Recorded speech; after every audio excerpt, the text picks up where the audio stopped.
საქართველოში ნატოს კვირეული დაიწყო ჩრდილოატლანტიკური ალიანსის დღეები საქართველოში უკვე მეოთხედ ტარდება. კვირეული ვიცე-პრემიერ-მინისტრმა გიორგი ბარამიძემ გახსნა. ღონისძიებას დიპლომატები, ექსპერტები და სტუდენტები დაესწრნენ. დღესვე გაიმართა წიგნის პრეზენტაცია, რომლის სახელწოდებაა რა არის ნატო.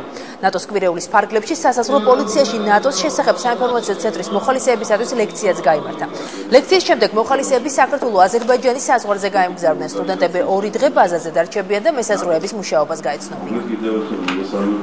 საქართველოში ძალიან დიდია მხარდაჭერა საქართველოს ნატოში გაწევრიანების მიმართ, მაგრამ გვინდა საზოგადოების ინფორმირებულობის დონე და ხარისხი იყოს უფრო მაღალი, საზოგადოებას უფრო მეტი ინფორმაცია ჰქონდეს რა არის ეს ორგანიზაცია, რა ფასეულობები, რა პრინციპები აქვს მას, რა სტრუქტურებია. ჩვენ მოხალისეები მიდიან წითელი ხიდის საზღვარზე, სადაც გაეცნობიან საქართველოს საზღვრო პოლიციის მუშაობას, უშუალოდ ადგილზე გაეცნობიან, მას შემდეგ რაც